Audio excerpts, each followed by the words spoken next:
Hello, third graders. We are picking back up where Pippi had just pulled on the bull's tail.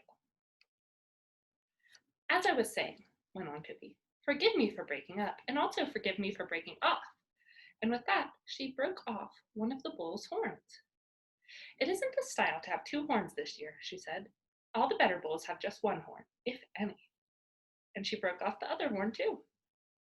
As bulls have no feeling in their horns, this one didn't know what she had done. He charged at Pippi, and if she had been any other child, there would have been nothing left but a grease spot. Hey, hey, stop tickling me, shrieked Pippi. You can't imagine how ticklish I am. Hey, stop, or I'll die laughing. But the bull didn't stop, and at last Pippi jumped up on his back to get a little rest. To be sure, she didn't get much, because the bull didn't in the least approve of having Pippi on his back. He dodged about madly to get her off, but she clamped her knees and hung on. The bull dashed up and down the field, bellowing so hard that smoke came out of his nostrils. Pippi laughed and shrieked and waved at Tommy and Annika, who stood a little distance away, trembling like aspen leaves. The bull whirled round and round, trying to throw Pippi. See me dancing with my little friend? Cried Pippi and kept her seat. At last, the bull was so tired that he lay down on the ground and wished that he'd never again see such a thing as a child. He had never thought children amounted to much anyway. Are you going to take a little nap now? Asked Pippi politely. Then I won't disturb you. She got off his back and went over to Tommy and Annika. Tommy had cried a little. He had a cut on one arm, but Annika had bandaged it with her handkerchief, so that it no longer hurt. Oh, Pippi! Cried Annika excitedly. Shh, shh, whispered Pippi. Don't wake the bull, he's sleeping. If we wake him, he'll be fussy. But the next minute, without paying any attention to the bull and his nap, she was shrieking at the top of her voice. Mr. Nilsson, where are you? We've got to go home. And, believe it or not, there sat Mr. Nilsson up in a pine tree, sucking his tail and looking very lonely. It wasn't much fun for a little monkey to be left all alone in the woods. He skipped down from the pine and up on Pippi's shoulder, waving his little straw hat as he always did when he was very happy. Well, well, so you aren't going to be a maidservant this time? Said Pippi, stroking his back. Oh, that was a lie, that's true, she continued. But still, if it's true, how can it be a lie? She argued. You wait and see. It's going to turn out that he was a maidservant in Arabia after all, and if that's the case, I know who's going to make the meatballs at our house hereafter. And then they strolled home, Pippi's dress still going clafs, clafs, and her shoes squish, squish. Tommy and Annika thought they had seen a wonderful day in spite of the bull, and they sang a song that they had learned at school. It was really a summer song, but they thought it fitted very well, even if it was now nearly autumn. In the jolly summertime, through field and wood we make our way. Nobody's sad, everyone's gay. We sing as we go, hola, holo. You who are young, come join our song. Don't sit home mopping all the day long. Our song will swell through wood and dell, and up to the mountain top as well. In the jolly summertime, we sing as we go, hallo, hallo. Pippi sang too, but with slightly different words. In the jolly summertime, through field and wood I make my way. I do exactly as I wish, and when I walk it goes squish, squish, squish, squish, squish, squish. And my old shoe, it's really true, sometimes says chip and sometimes chew. For the shoe is wet, the bull sleeps yet, and I eat all the rice pudding I can get. In the jolly summertime, I squish wherever I go. Swish, oh, squish, oh. Chapter 7. Pippi goes to the circus. A circus had come to the little town, and all the children were begging their mothers and fathers for permission to go. Of course, Tommy and Annika asked to go too, and their kind father immediately gave them some money. Clutching it tightly in their hands, they rushed over to Pippi's. She was on the porch with her horse, braiding his tail into tiny pigtails and tying each one with red ribbon. I think it's his birthday today, she announced, so he has to be all dressed up. Pippi, said Tommy, all out of breath because they had been running so fast. Pippi, do you want to go with us to the circus? I can go with you most anywhere, answered Pippi. But whether I can go to the circus or not, I don't know, because I don't know what the circus is. Does it hurt? Silly, said Tommy. Of course it doesn't hurt. It's fun.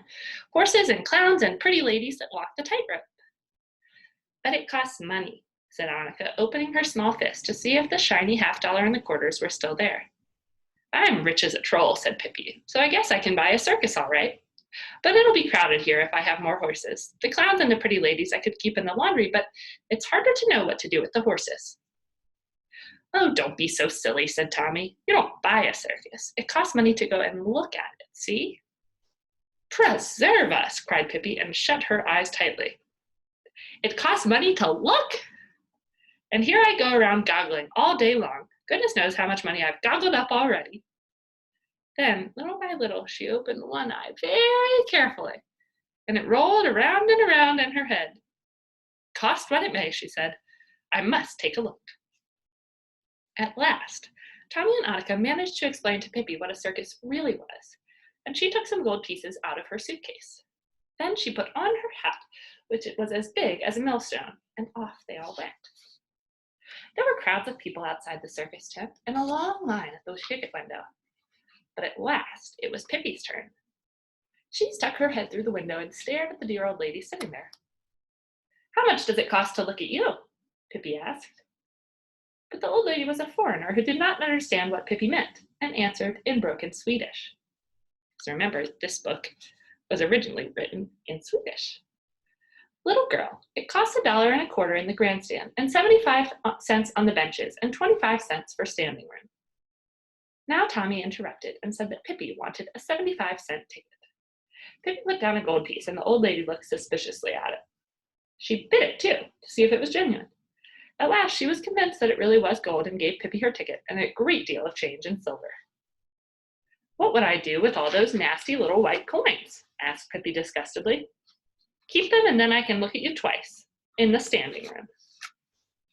As Pippi absolutely refused to accept any change, the lady changed her ticket to one for the grandstand and gave Tommy and Annika grandstand tickets too, without their having to pay a single penny. In that way, Pippi, Tommy, and Annika came to sit on some beautiful red chairs right next to the ring. Tommy and Annika turned around several times to wave to their schoolmates who were sitting much farther away. This is a remarkable place, said Pippi in astonishment. But see, they've spilled sawdust all over the floor. Not that I'm over-fussy myself, but that does look careless to me. Tommy explained that all circuses had sawdust on the floor for the horses to run around in. On a platform nearby, the circus band suddenly began to play a thundering march. Pippi clapped her hands wildly and jumped up and down with delight. Does it cost money to hear too? She asked. Or can you do that for nothing? At that moment, the curtain in front of the performer's entrance was drawn aside, and the ringmaster, in a black frock coat with a whip in his hand, came running in, followed by 10 white horses with red plumes on their heads. The ringmaster cracked his whip, and all the horses galloped around the ring. Then he cracked it again, and all the horses stood still with their front feet up on the railing around the ring. One of them had stopped directly in front of the children. Annika didn't like to have a horse so near her and drew back in her chair as far as she could, but Pippi leaned forwards and took the horse's right foot in her hands. Hello there, she said. My horse sent you his best wishes. It's his birthday today, too, but he has bows on his tail instead of on his head. Luckily, she dropped the foot before the ringmaster cracked his whip again, because then all the horses jumped away from the railing and began to run around the ring. When the act was over, the ringmaster bowed politely, and the horses ran out. In an instant, the curtain opened again for a coal black horse. On its back stood a beautiful lady dressed in green silk tights. The program said her name was Miss Carmencita. The horse trotted around in the sawdust, and Miss Carmencita stood calmly on his back and smiled. But then something happened. Just as the horse passed Pippi's seat, something came swooshing through the air, and it was none other than... And that is where we will pause for today. I'll see you tomorrow, third graders.